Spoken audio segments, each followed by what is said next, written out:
Եվ փորձում էին առավել ակտիվիստներին մեկուսացնել, որպեսզի չտարածվի, բայց ստեյության հակառակ արդյունքը տվեց։ Բոլոր դեպքերում այս իրավիճակը ժողովրդի մեջ սկսած ապրիլյան այդ դեպքերից, պատերազմից լարվածությունը գնալով կուտակվում էր։ Կարծում եմ որոշակի եւ այդ դժգոհությունը իշխանությունների դեմ եւ ինչպես որ գրում են Facebook-ում եւ ասում են պատճառը սա իշխանություններն են, այսինքն իշխանություններն հասցրել այս վիճակին եւ ուղղակի թույլ օղակը պայթեց։ Թույլ օղակը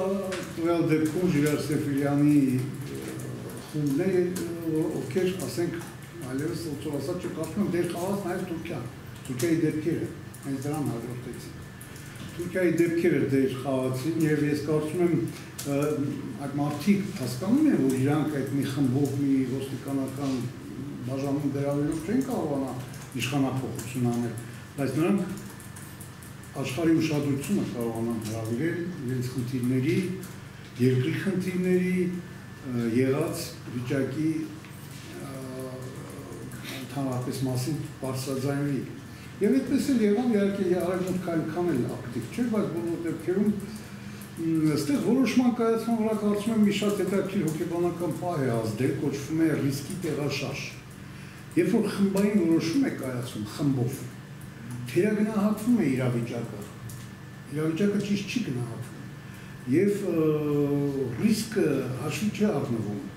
Դա օրինաչափություն է հոգեբանական եւ գնում են գործողության, որ ամենևին արտարացված է։ Կոնկրետ հիմա այս պահին ես այդ մարդկանց ընկալում եմ որպես ինքնազոհաբերության գնացող մարդիկ։ Նրանք ըստ էության Ղարաբաղյան պատերազմի հերոսն, այո, մահապարտի նման ինքնազոհաբերության են այդ մարդիկ գնացել։ Այսինքն իրենք եթե հույս ունեն, որ ահա հիմա իրենց այդ պահով կոչով ժողովուրդը դուրս կգա, այդպես նրանք չեն կարծում, որ այդքան միամիտ են, որ դուրս կգան,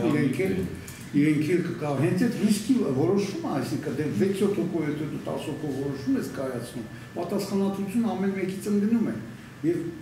ընդհանուր այդ խմբային որոշման մեջ ռիսկը չի գնահատվում ռեալը։ Հիմա փաստորեն այդ մարդիկ կանգնել են, այսպես ասած, ստեյության, չասեմ, ամեն վարքյան անկարող ոչնչացվող։